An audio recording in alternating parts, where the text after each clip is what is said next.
Some wounds aren't visible. They don't bleed, they don't leave a scar, but they can completely change a person's life. Today, we're diving deep into one of the most profound of these invisible wounds, post-traumatic stress disorder. And we're going to start by trying to understand what it actually feels like for someone who's living with it. So, to really get what PTSD is all about, let's forget the textbook definitions for a minute. Let's start with a person. His story, I think, really reveals what this condition actually looks and feels like day to day. So meet Mr. B. He's a 38-year-old guy, a Marine veteran who did a 2-year deployment in Iraq. He walks into a clinic for the first time, and on the surface, his problem seems pretty straightforward. He just can't sleep. Most nights he's only getting 2, maybe 4 hours tops. He struggles for hours to even fall asleep, and then he's waking up constantly. It's a complaint a lot of us can probably relate to, right? But for Mr. B, this is just the tip of the iceberg. As the doctor is talking with him, he starts to notice more. Mr. B is tense. He's constantly glancing over at the door. He admits he feels on edge all the time, especially in crowds. It's gotten so bad he's actually started missing work to avoid them. And then there are the flashbacks. Occasional, but deeply disturbing, flashbacks to his time in Iraq. So you see what's happening here? This is so much more than a simple case of insomnia. All these symptoms are like threads, and they're all leading back to one single underlying cause. So what is the real reason he can't sleep? To answer that, we need to connect Mr. B's personal struggle with a clinical diagnosis. This is where all those symptoms get a name, and we can finally start to understand the mechanics behind his distress. And the name for his condition is post-traumatic stress disorder, or PTSD. It's an anxiety disorder that gets triggered after you experience or even just witness a terrifying event. What's basically happening is the mind gets stuck in this state of high alert. It's constantly reliving the trauma and trying to avoid anything that could possibly remind it of that event. So, to make a diagnosis, clinicians look for 5 core features. You can think of them as the building blocks of PTSD. First, there has to be exposure to trauma. That leads to the second part, re-experiencing it, through flashbacks or nightmares. Then comes number 3, actively avoiding anything that reminds you of it. Number 4 is negative changes in your mood and thoughts. And finally, number 5, a constant state of arousal and reactivity, basically always feeling on edge. And here's where it all clicks into place for Mr. B. You can see how his experiences map perfectly onto those criteria. His nightmares? Those are the intrusive symptoms. Missing work to avoid crowds? Classic avoidance tactic. The feelings of guilt, of being numb? That's the negative mood. And his irritability and that severe insomnia? That falls right under arousal and reactivity. It all fits. But here's something that's so important to understand. PTSD isn't just in the mind. The constant stress and that feeling of being on high alert, it takes a huge physical toll on the entire body. And this is where the injury becomes truly biological. And this is a huge point. PTSD isn't a sign of weakness, it's a biological injury. The chronic stress it creates can literally, physically alter the structure of the brain. Yeah, really. Research shows that people with PTSD often have a smaller hippocampus. That's a part of the brain crucial for memory, and a smaller left amygdala, which helps process emotion.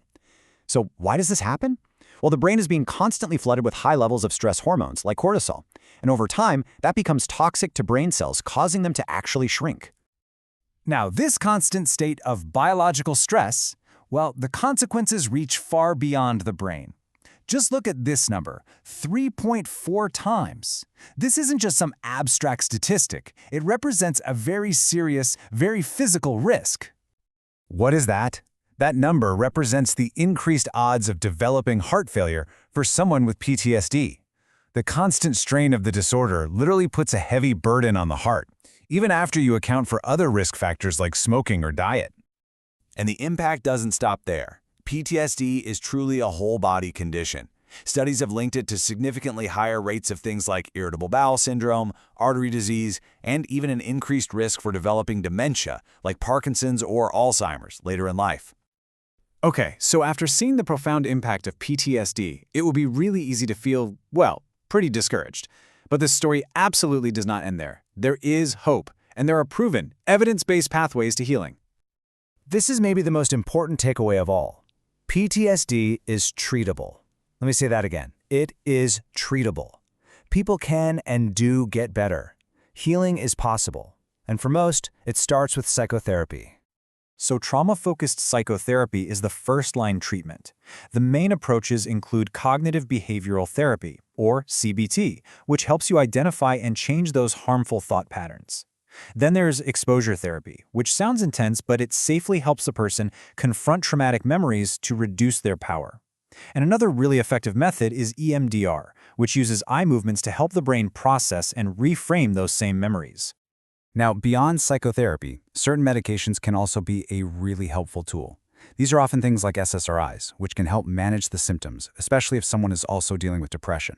And there's some really exciting research on the horizon too, with investigational treatments like MDMA-assisted therapy showing some incredibly promising results in clinical trials.